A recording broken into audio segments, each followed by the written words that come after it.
Welcome everybody to today's CSIA webinar. Control System Integrators are critical to Industry 4.0 connectivity. My name is Colin Hammond and I will be your host today. For those of you who are unfamiliar with CSIA, we are a global nonprofit professional association with over 500 member companies in 40 countries. Our mission is to advance the practice of control system integration to benefit our members and their clients.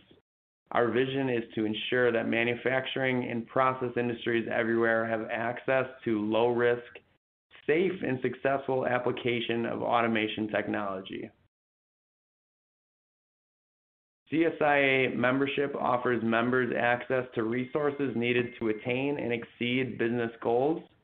To highlight just a few of our many member benefits, the CSIA Best Practices Manual guides control system integration companies in the setup and running of a solid company. CSIA Business Insurance Program offers members an excellent insurance program for business owners, subcontractors, and more. The program includes members from all over the world enjoying the peace of mind that comes with CSIA insurance. Clients in all industries are now seeking integrators with the CSIA certification alongside ISO. They recognize CSIA certified integrators' commitment to industry standards and business acumen. As a result, being certified can shorten the sales cycle. CSIA Industrial Automation Exchange is the premier automation guide featuring system integrators and suppliers who provide industrial, manufacturing, and process automation solutions. For integrators and suppliers, it's a place to market their expertise. Clients will find white papers, case studies, capabilities, contact information, and engage in conversation directly with CSIA members. Please follow CSIA's online events calendar for all upcoming webinars, including both partner webinars and business webinars. CSIA business webinars feature topics handpicked by CSIA leadership to help you run your business. CSIA's partner webinars are opportunities given to CSIA's industry partners to address hot topics and demonstrate their expertise. You won't want to miss these opportunities to learn from the comfort of your own office or home. And for more information about CSIA, please visit our website or contact us at info@staff.controlsys.org or 847-686-2245. And at this time, I would like to introduce our presenters, Jeff Bates and Terry Hughes. Jeff Bates leads product marketing for ThingWorx portfolio of edge and connectivity applications, including ThingWorx Industrial Connectivity, KepServer X, and all Kepware products, the ThingWorx Edge Microserver, and the ThingWorx Edge SDKs. Jeff works closely with end users, partners, and industry experts to develop relevant, high-impact messaging on the value of ThingWorx connectivity solutions. Prior to this role, he consulted with leading manufacturers, helping them define growth strategies and tactics. He received his MBA from the Darden School of Business at the University of Virginia. Terry Hughes leads business development for Callisto Integration's IoT practice, including management of Callisto's partnership with PTC. Terry works with manufacturing customers that are undergoing digital transformation to deliver best-of-breed integrated solutions, including PTC's, ThingWorx, and Kepware products. Terry has been in IT and communication for 30 years, and prior to Callisto, he provided manufacturers with digital commerce solutions. He has a BA in Business Administration and a degree in Electronics and Communications Engineering. And with that, I will now turn it over to our distinguished presenters. Welcome, Jeff and Terry. Great. Thanks very much, Colin. So thanks, Colin. We want to start out with a brief discussion around the challenges that are inherent to Industry 4.0. And then we can go into explaining how control system integrators are critical to solving those challenges. And there are a number of challenges associated with Industry 4.0. A lot of the stats that we've seen suggest that really only about a third of Industry 4.0 or IIoT or smart factory projects are successful at scale or successfully make it past the pilot stage. And there is some indication that those stats are improving, but really suffice to say that to date there have been more failures than successes. And there are a number of reasons for that, but certainly a big part of it has to do with these two groups that we have listed here and that you certainly hear a lot about, IT and OT. And, some of the things you hear a fair amount about is just how difficult it is to get these two groups to work together, just because they're so different in terms of the goals that they have and the objectives, as well as sort of the underlying philosophies that guide the two groups. But from our perspective, successful Industry 4.0 projects would be a lot easier if it was just about getting IT to see OT's perspective or the other way around. We believe that one of the things that makes Industry 4.0 so challenging is that neither IT nor OT have the answer in terms of how Industry 4.0 should be done. The goals, objectives, and philosophies that are required for Industry 4.0 are different than both the traditional OT space and the traditional IT space. So we'll dive into those challenges and how and those differences. But I just want to briefly touch on why we want to open with this. And so depending on where you fall, if you are a control system integrator who's interested in Industry 4.0 and helping manufacturers transform their business, then this intro into Industry 4.0 will give a sense of the challenges and attitudes that you're likely to run up against. If you're a control system integrator who's already offering Industry 4.0 services, hopefully you've seen some of these dynamics, and hopefully some of this messaging is messaging that you can use in future projects. And if you're an end user in either the IT or OT space, and you're thinking about kicking off an Industry 4.0 project, or you've already kicked one off, then hopefully this discussion of challenges and differences will give you a sense of some of the hurdles that you'll run up against, and you can really learn from the mistakes of others instead of needing to learn the hard way. So we'll dive into some of the differences between Industry 4.0 and traditional projects. But Terry, before we dive in, anything you wanted to add to that? Yeah, thanks, Jeff. So my role on the call today is as follows. We're a systems integrator. We are a control systems integrator. So my job today is to share some insight. We've been doing this for 30 years. So we've been doing digital transformation long before it was called that. And we've had hundreds of projects working with both IT and OT, probably before they were called that too. And we've learned a lot along the way. So my job is to share some nuggets and some insight from some real examples along the way, and give you some guidance as to what would make a good approach and a good and successful, whether it's a digital transformation project or just a plant level controls enhancement. There are good ways of doing it and there are bad ways. So I'll share some of that with you today. Perfect. Great. So we'll dive in here, and to get started, let's compare Industry 4.0 to traditional OT applications. And I think we have been connecting as an industry. We have been connecting and getting data and using data from production assets for a very long time. So on the one hand, there have been these types of projects going on for a long time, but fundamentally, we believe that Industry 4.0 or digital transformation is different, and this is kind of our perspective on how it's different. So if you look at traditional OT applications, you can see we've been collecting data, using it to improve production for quite some time. In a lot of these different systems, MES, SCADA, Historian.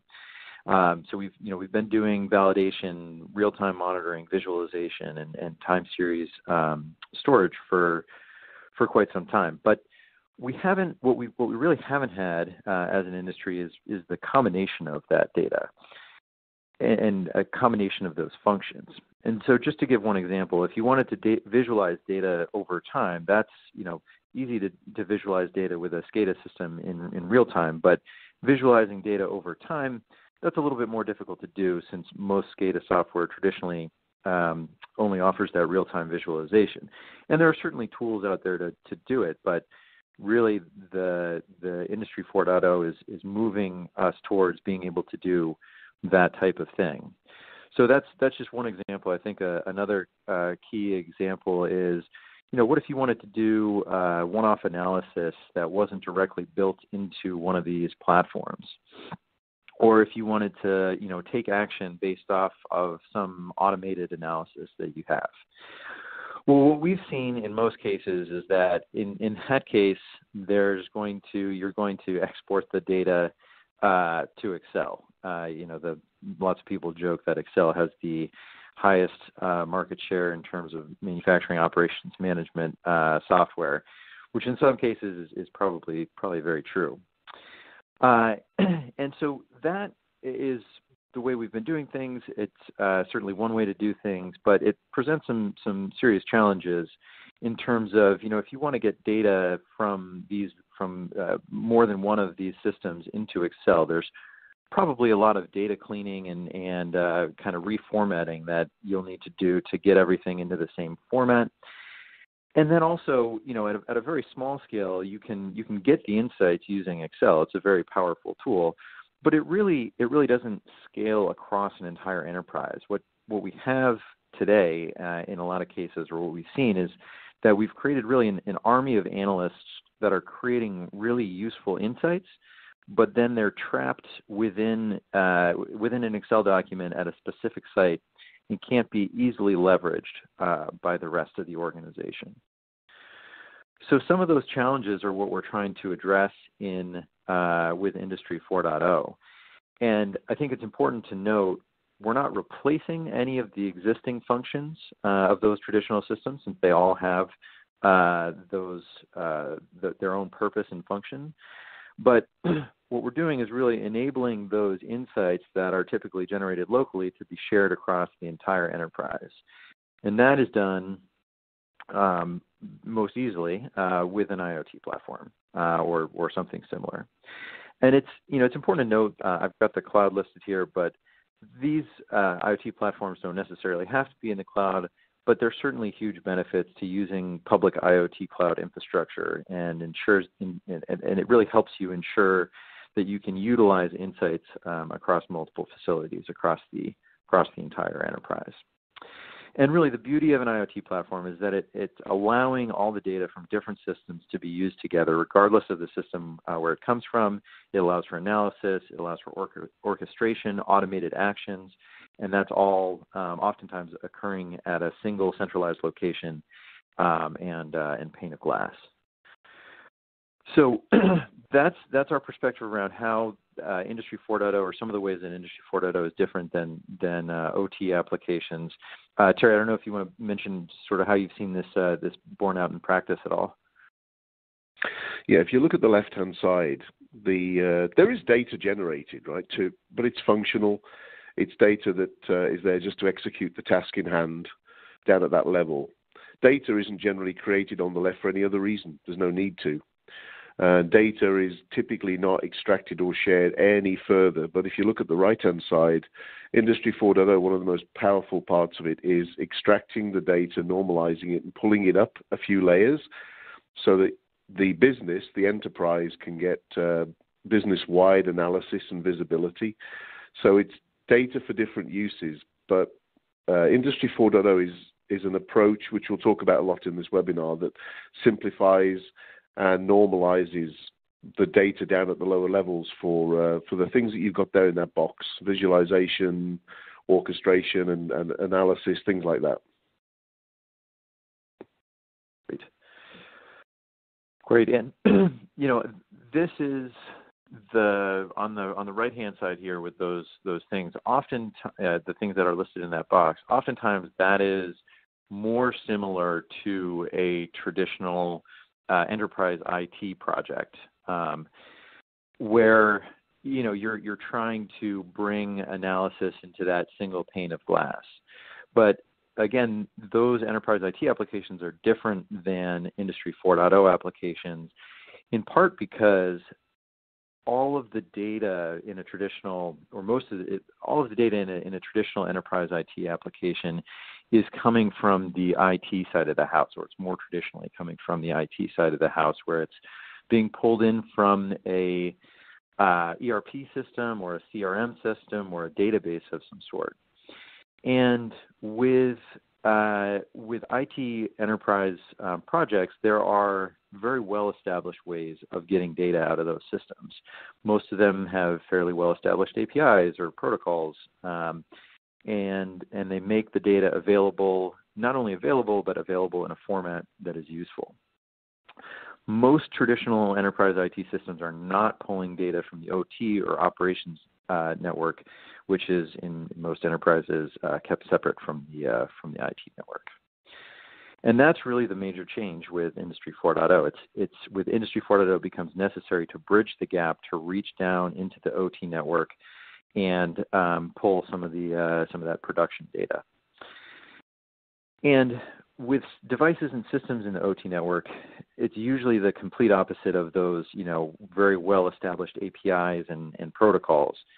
The systems and devices at that level are not built to transmit data easily. And when they are, it's usually not in a format that is immediately usable. It would require a lot of cleaning. And this in itself, I'm not saying it is an insurmountable challenge. The data is not completely inaccessible. There are protocols to transfer data. There are systems, ways to get data out of the systems on the OT network. But really what we've seen as the bigger problem is that a lot of times the groups that are responsible for deploying Industry 4.0 projects assume that data collection process is going to be similar to what it looks like in enterprise IT.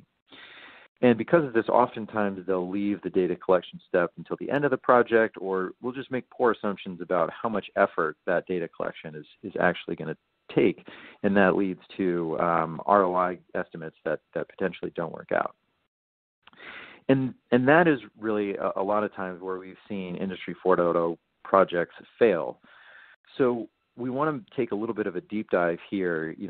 If we can kind of say it's difficult all day to get data from the OT side of the house, but we want to give a little bit more of a specific view of how it's different. And again, if this will probably be familiar if you're a control system integrator, but again, hopefully you can use some of this messaging as you begin to work on Industry 4.0 projects, or to help your customers understand the challenges that they'll face. Terry, before we dive into OT connectivity specifically, or Industry 4.0 connectivity specifically, anything you wanted to mention about the IT side of the house? Yeah, so what we've seen, typically a plant, let's take a particular plant. It's built up over many years. There might be 20 or so of these systems, bottom right there. And they're all disparate, they're all different, but that's fine, right? The plant runs. People have the knowledge, tribal knowledge a lot of the time, of those 20 different systems. But you're right, when it comes time to break out of the four walls of the factory, and if you think of the red line there as the four walls of the factory, you have to break out of those four walls and bring data up to the IT layer to achieve Industry 4.0. You have a big problem. You have 20 different protocols, and all of a sudden this new word cybersecurity appears. If you're bringing 20 different connections and 20 different protocols through that wall, if you like, how do you do that in a secure way? And you're right, that's where a lot of the projects they stumble at the very least, because connecting all these strange protocols into a very normalized IT world is a challenge for both sides. So the more you can standardize the bottom right before you break through the walls of the factory, the better. Yeah, and good point. I neglected to mention on this chart here, the graphic is obviously just is an example of the type of thing that you might see on an OT network, and certainly not fully representative of the complexity of some of those networks and systems.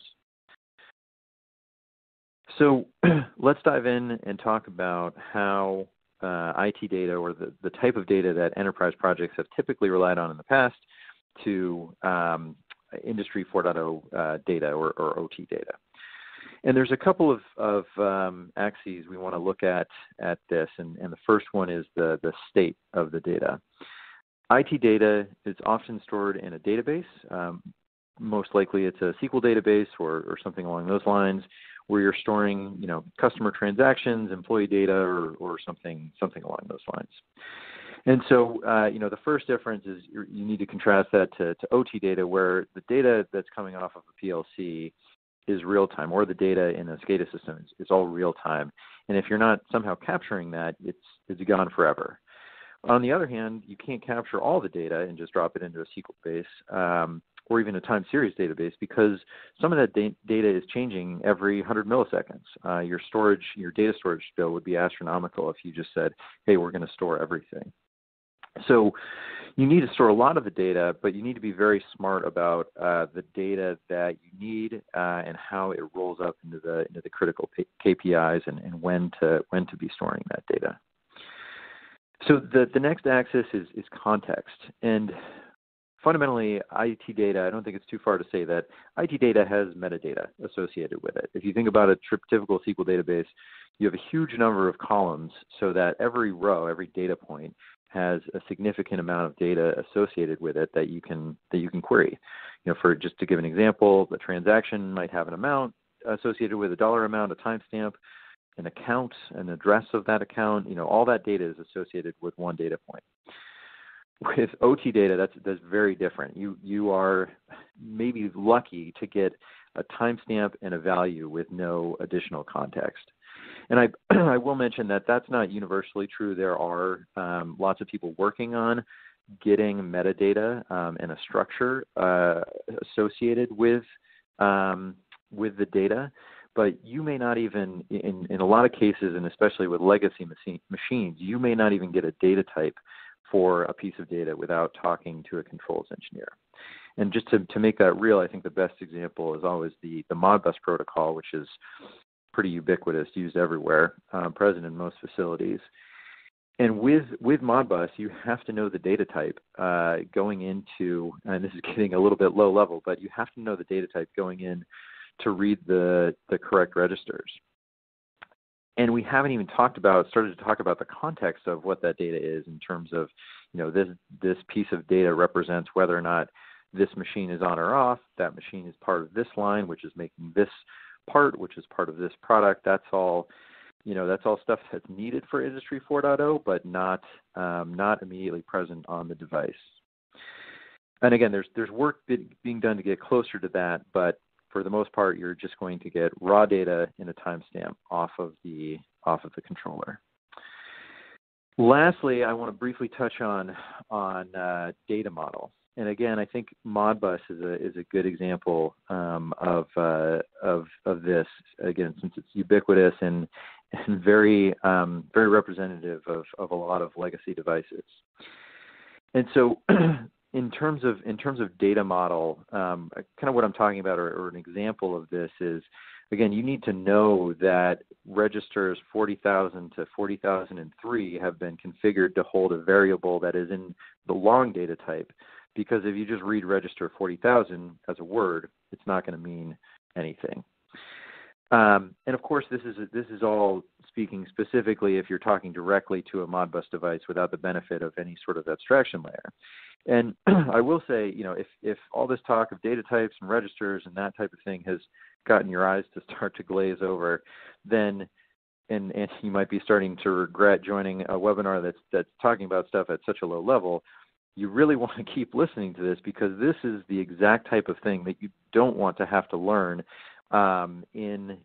when you're going forward with your Industry 4.0 project. You really want to be able to work with some sort of tool that is going to provide a layer of abstraction, and ideally a control system integrator who will have a very good understanding, as Terry said, of the tools and the methods to provide that layer of abstraction.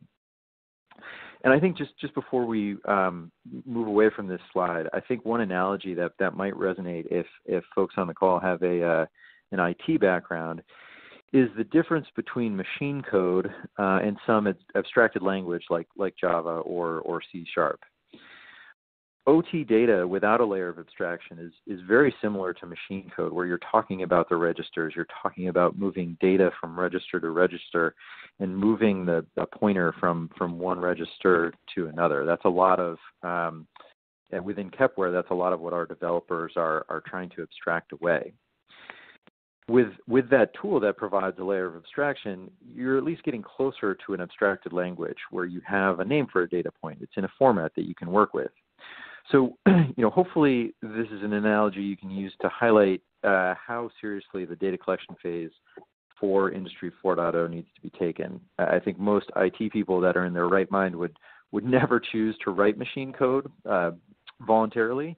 But unfortunately, lots of folks who are in the IT space and looking at deploying Industry 4.0 seem to be willing to sign up to interface with a Modbus device or other legacy OT devices, grabbing a Modbus SDK off of a free site or something like that. And that, fundamentally comes down to a very similar choice where if you're not interested in writing machine code, you are probably also not interested in working directly with these legacy OT devices. So I know we spent a lot of time here. Before we move to the next one, it gets even more complicated than this. We're just talking about the data itself. We haven't even gotten into networking or security. But I hope the takeaway from this slide is that doing this all internally without tools and that would provide a layer of abstraction, or people who are very deeply understand these challenges is very, very difficult. Terry, anything you want to add to that? Yeah, as a systems integrator at Callisto here, we analyze what good IT data looks like. So there's good and bad, and there are 4 words all finishing with a D. And I'll go through them. I'm not going to explain them. They're all fairly obvious, and I think you've explained them very well already. The first one is abstracted. Good IT data is abstracted. The second one is normalized. The third one is centralized. And the fourth is contextualized. And you'll hear those themes throughout this presentation. But look at IT data through that lens. Is it abstracted enough from the OT layer?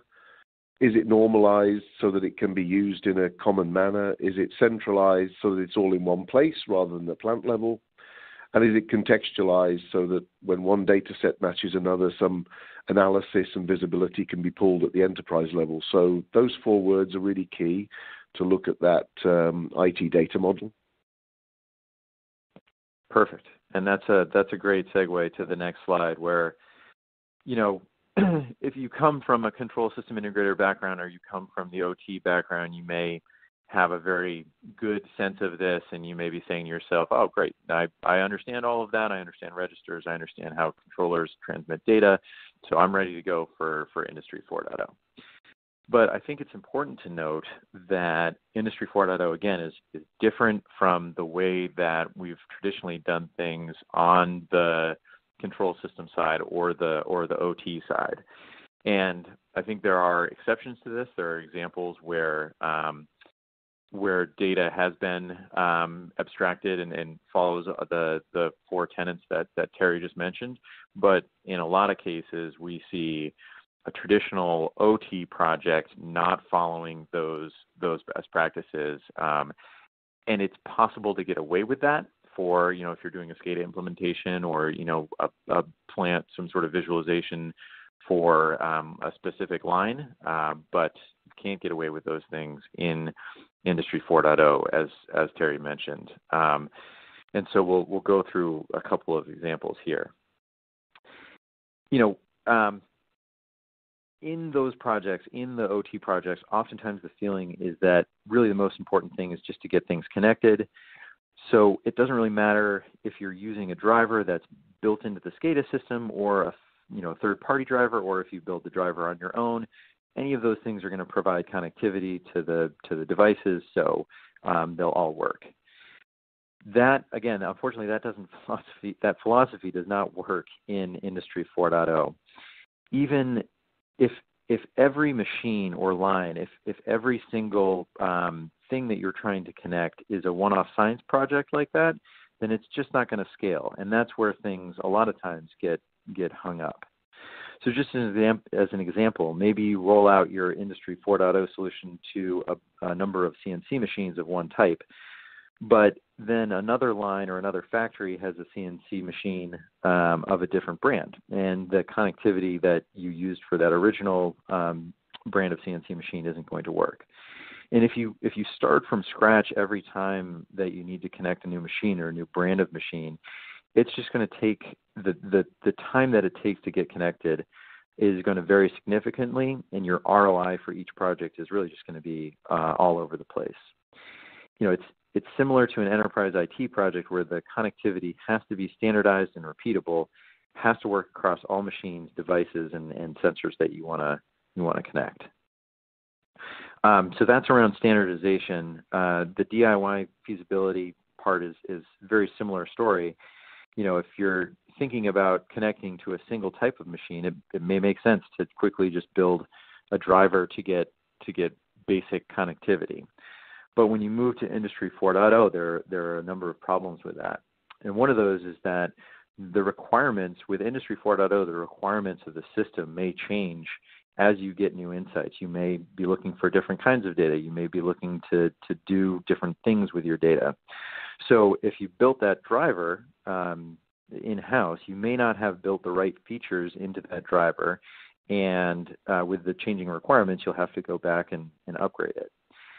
And we're talking about an enterprise-wide deployment here. So if you start, if you're talking more than 5 or 10 in-house drivers, you really can't afford to have a full team go back and update those every single time a change needs to be made. With Industry 4.0, you're really looking to get to that flexibility that would be very much hampered with that type of a setup.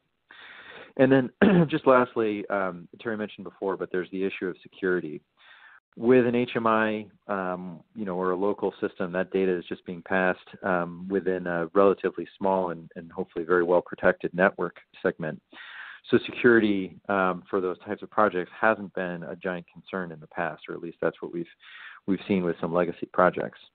But as Terry mentioned, with Industry 4.0, you're passing that data at least into the IT network, if not, into a cloud. So security is absolutely critical. This is the special sauce of your company. This is how you make what you make, and how you make it better. And so, just to give one example on the security side, one important part of security is constantly maintaining and updating software. Security within software is an arms race, and both sides are sprinting just to keep up. So that means that if any software that hasn't been updated in 2 years, you pick your number, 2 3 years, that software is inherently insecure. So this requires a new practice where connectivity software needs to be maintained and updated on a regular basis. And if you're doing it, connectivity on your own with built-in, in-house drivers, that again, it scales to a level of complexity that is unsustainable. So, Terry, any experiences from the field that you'd want to highlight here? One of the themes that we'll develop in the second half of this webinar is rapid scaling, because when a company, manufacturer, let's say, wants to adopt Industry 4.0, one of the only benefits you get is when you rapidly scale it across the whole business. If you only do it in one plant, it's hardly Industry 4.0. And so before rapidly scaling, you need to figure this stuff out. You need to have a comms network that's standardized and secure, as you said, so that when you are ready to roll it out, you're not there in the weeds trying to figure out all those connectivity options. So I think that we'll develop that as we go through the next part. Great. Yeah, and I think so. That was hopefully a useful primer on kind of how this is different than some of the projects that you've been involved in before, and hopefully enables you to go into some of these projects with eyes wide open. I will, before we move on, I will mention that this list of challenges is certainly not exhaustive. These are just some of the ones that we wanted to highlight. And, we have spent a lot of time on challenges here, but companies who have done this successfully have seen amazing and transformative value. We'll talk a little bit further on about some of the value that companies have seen, but we won't touch on sort of the value of IoT and Industry 4.0 overall. There's a lot of material out there on that, but I think it bears mentioning that if you can do this correctly, if you can do it right in a way that rapidly scales, it is hugely valuable and transformative for the company. So let's turn to a couple of frameworks and thoughts about how we've seen those companies who have been really successful with this, how those types of companies have gotten started. So first of all, let's acknowledge that this is a McKinsey diagram from a McKinsey article, and I want to make sure you have access to that article because it's really good. It's an article called "The Next Horizon for Industrial Manufacturing: Adopting Disruptive Digital Technologies in Making and Delivering." If you can't find it, just ping me at Callisto. It's Terry Hughes. I can send you a link to the article. It's public domain, but it's a really good model. And I sat down today before this webinar and I read it again. And before this diagram, the article talks about the 3 ways that a company can unlock the value of Industry 4.0. And it lists them. And it's very interesting, almost coincidental, that it says connectivity, intelligence, and flexible automation. They're the 3 building blocks. And you've heard those themes earlier. And then it moves on to talk about the keys to success here. When we at Callisto look at a successful project, it's a 3-legged stool, and the 3 legs are the people, processes, and technology, probably in that order. And so a lot of what you see on this slide is talking about the people. But this slide does embrace all 3. The left-hand side is to strategize the process. And we'll talk about it on the next slide too. You have to analyze the processes that you have and how to reinvent them, frankly. The middle one talks about the infrastructure, technology, and of course it mentions a partner ecosystem. Technology is so widespread these days that trying to do it alone or figuring out how to implement on your own is just not practical anymore, which is why companies like ours are there to help manufacturers to figure out best of breed, how it all hangs together, etc. And then on the right-hand side, it's all about the people, isn't it? Mobilizing the organization, bringing IT and OT together, which we'll talk more about later in this webinar, and to have a transformation and a transformative plan for the whole organization. And when we look at it, we come down to 3 things: technology, training, and transforming. I know the lists always have 3 of the same letter. Well, this is 3 T's. It is partly about the technology. It's about empowering and training the people. And then it's about transforming the organization. So as we move on to the next slide, which is the another acknowledgement's coming. This is LNS Research. Joe Perino published this in a Digital Twins paper. Again, if you can't find it, it might be harder to find. Just ping me at Callisto. This is what he calls the Industrial Transformation Framework, and we really think it's a powerful model. There are 2 axes. If you look at the top down, which you can see on the right, you've got the various roles and functions of stakeholders in the organization, and they're all different, so you need to understand their motivations, their needs. And if you look left to right, you've got the process that we typically take our customers through, starting on the left with defining the business objectives. And what we say is, how does your business need to change? Because your competition is changing, your competitors are out there, they're reinventing, there are always upstarts, even in manufacturing. How do you need to adapt and change? Things like mass customization, that's a big theme. Build to order, not build to stock. Just-in-time delivery, those kind of things. So we get them to think at the very highest level on the left there. The second one across is the strategic initiatives. Pick a few battles, pick a few areas that are ripe for reinvention and innovation, and then assess very quickly how the people, the process, and the technology needs to change and can it change? Because there are areas of the business where you may conclude it can't at this point, and then create a plan. In the middle, you've got the architecture discussion, which comes straight after the first two. So before you dive into technology, you've got to figure out a future-proofed architecture throughout the ISA 95 stack, if you're familiar with that, from the controls layer all the way up to ERP. Without a good architecture that's business-wide, you can't move to the fourth one, which is the solution selection. Then it's a case of looking at vendors, doing RFPs, doing pilots. We'll talk about that later. Identifying a few close-knit teams that can actually run with it. And most importantly, defining the outcomes and the success criteria. When you're looking at putting in a solution, what does that look like? How will you measure success? And finally, on the right there, the fifth one, it's all about implementing and managing the change. And what we do there is a capability maturity model assessment. So we look at where each plant is and each layer. So if you look at the layers on the right there from the C level down, what is the maturity, their ability to adapt and accept the change? And we work on, okay, that's where you are today. This is where you need to be. How do we get there? So that's we really like LNS's model there, and it's a great way of taking a customer through that journey and in phases and by layer too, from the C level all the way down to the IT and OT leaders. Back over to you, Jeff. Great. So really good frameworks for getting started and for getting started in a way that will lead to future success. I wanted to briefly touch on the connectivity and the initial approach around connectivity. And what we've seen is that there are really two approaches that we've seen manufacturers be successful with.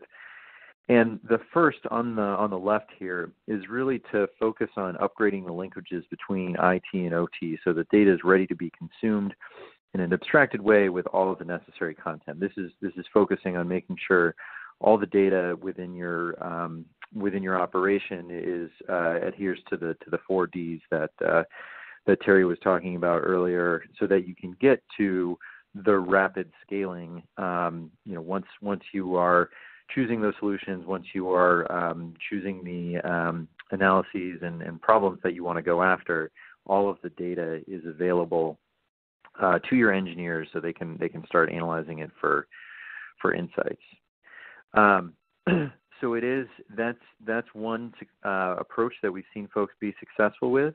The only downside of that is that as long as you're just focused on upgrading the infrastructure, you're not focused on the insights and making improvements. So it delays a little bit the return on the project. But again, as I've said, we've seen a ton of companies be very successful with this approach, and as soon as the infrastructure is in good shape, they hit the ground running with analyses and insights, and the scaling is it's amazing how quickly they can scale. The second way that we've seen manufacturers be successful is with a scalable pilot approach. And I think it's very important to note that a scalable pilot is very different than just a pilot. With a simple pilot, you run the risk of doing exactly what Terry mentioned earlier, which is making a project in a specific location that doesn't scale. As he said, that's not really Industry 4.0. So if you do your pilot without consideration for how other machines, how other lines, or how other factories might be different, that's where you run into this idea of pilot purgatory.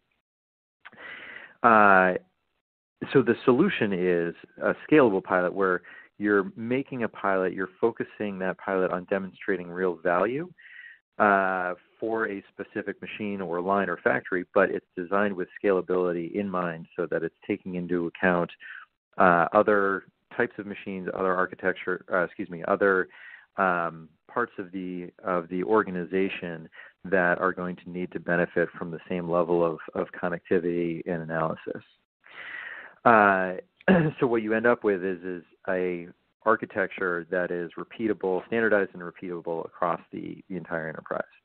And as I've mentioned, we've seen companies be successful with both methods, but it really requires being very deliberate around which method they're using, and not just jumping into a pilot that is not going to be scalable or repeatable.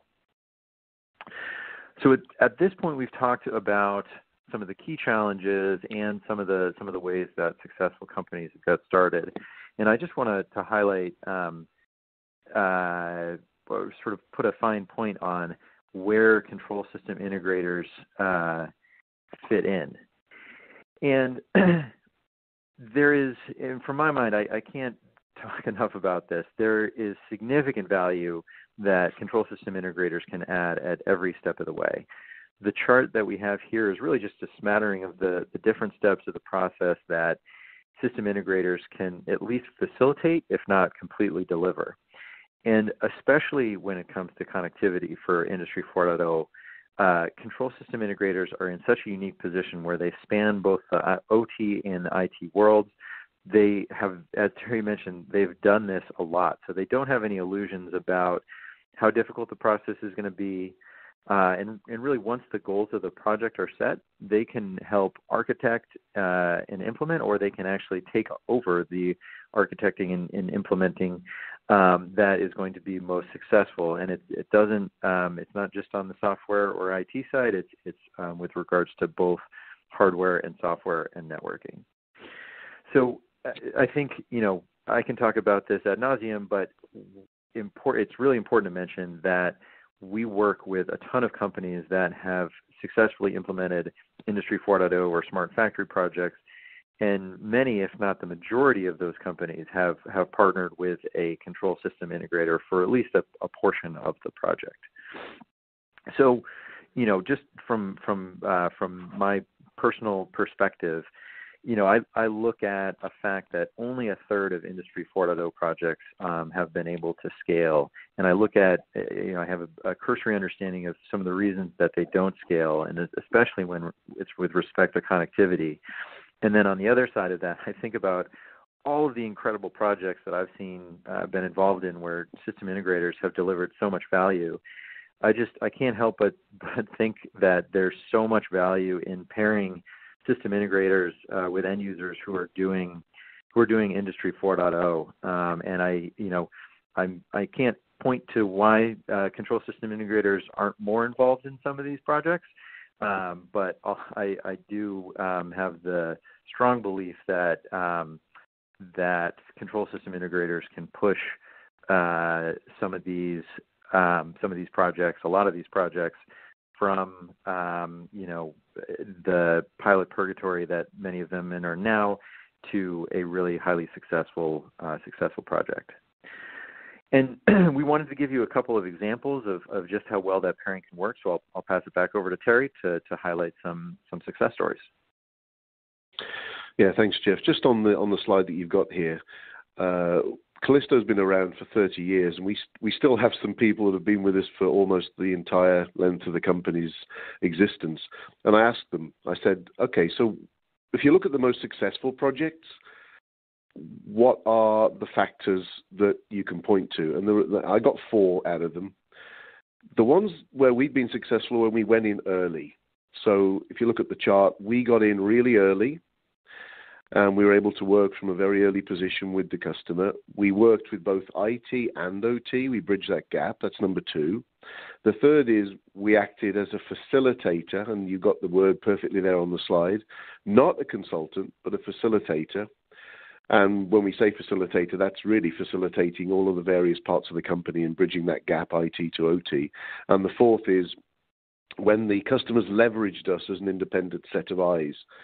Because vendors say what vendors want to say because they've got a product to sell. We have an independent view. So those are the 4 factors: get in early, work with IT and OT, act as a facilitator, and become an independent, trusted set of eyes. So I've got a couple of quick case studies. This is a consumer packaged goods manufacturer, and we've talked about this, that historically the OT stuff never had to break out of the 4 walls to anything else. But 2 things changed. Management started demanding visibility into OEE, and that's common. We see that a lot these days. And They had a particular new machine builder that provided them with hardware, equipment, and that contract, and we're seeing more of this, stipulated that the performance data had to be sent outside to the manufacturer of the machines in real time. What we found interesting is when we sat down and analyzed the needs, they're very different. Look at these. The OT team said, well, it needs to be easy to connect, minimal disruption, easy to maintain, and we don't want to spend much money on it. We've already spent enough. And IT said, well, it's all about cybersecurity. We need to figure out whether we do this at the plant level or in the cloud. And if we're going to do this at all, we should probably get uniformity across the business. So we worked with both sides, and we implemented one system that achieves three things. The VP of Operations now gets the data he needs to run the plant. The CIO can deliver all sorts of slice and dice visibility and analytics to the leadership around things that they could never see before without walking around the shop floor or looking at whiteboards. And the machine builder can remotely monitor the equipment. So that's an example of where needs change, and you have to have a system-wide approach to address the various needs of the different, what were silos in the business. Another good example is a discrete goods manufacturer. The good news is they had or have a vision for Industry 4.0. They've got the vision, but the challenge is, as you can see there, all their plants are different. So they want to be able to right-size the investment into each plant. They make different things. They're at different stages of maturity, as I talked about earlier. And the good news is they want to invest in a common enterprise-wide approach. So we worked with them in 5 ways. Requirements gathering of each stakeholder. If you remember the diagram, C-level people all the way down. What are their needs? They're different. We did site assessments of each plant to see whether they were physically ready, infrastructure-wise, communications-wise, connectivity, and also meet some of the people that have to adopt this technology. Number 3, we looked at whether we could standardize the control systems and the connectivity where possible, which would make it easier. That was one of the themes we talked about earlier. Get ahead of that, get that done before you have to do the big Industry 4.0 implementation. Then, only then, look at a platform approach, as we've talked about. And finally, make sure we architect it based on standards, because then each plant can slot in as their maturity dictates, as their needs dictate. They can slot into a standards-based approach to a platform. They can take the pieces of the Industry 4.0 initiative that they need when they need them, add on when they need them, and that really is the most cost-effective way to achieve Industry 4.0. So those 2 case studies there nicely pull together a lot of the themes we've talked about.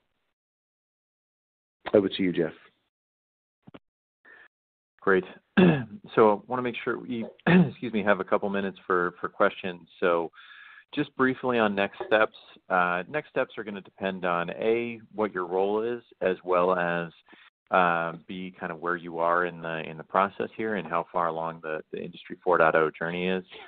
And so there are certainly a number, a number of next steps. I think the slides that Terry showed around the frameworks for getting started have a lot of insight there, and as we've responded to some folks, the slides will be passed around after the webcast.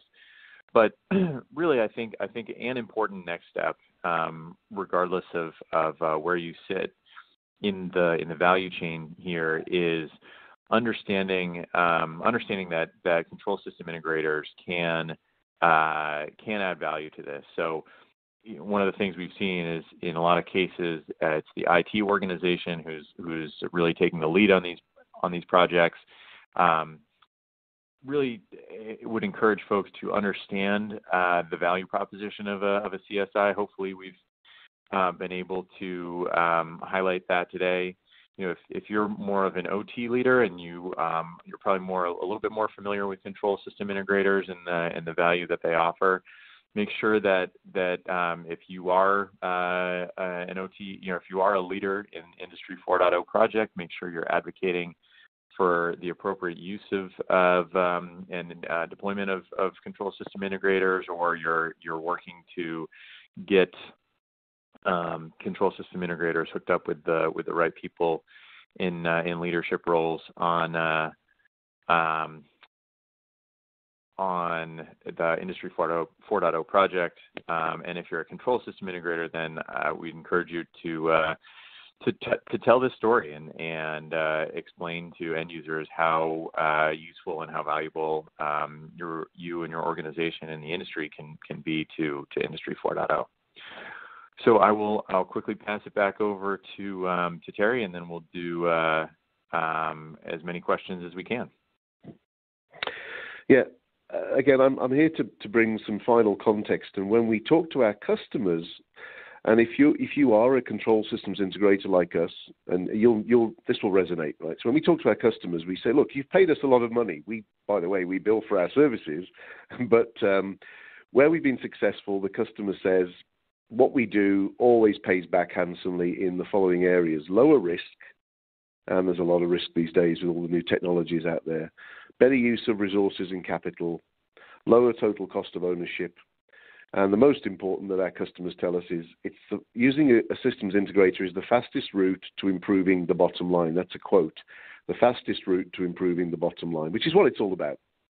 So those manufacturers that try and go it alone, yeah, not Industry 4.0. You need help from not only the technology vendors, but people like us and the CSIA members. So that's really the key message: the fastest route to improving the bottom line in Industry 4.0.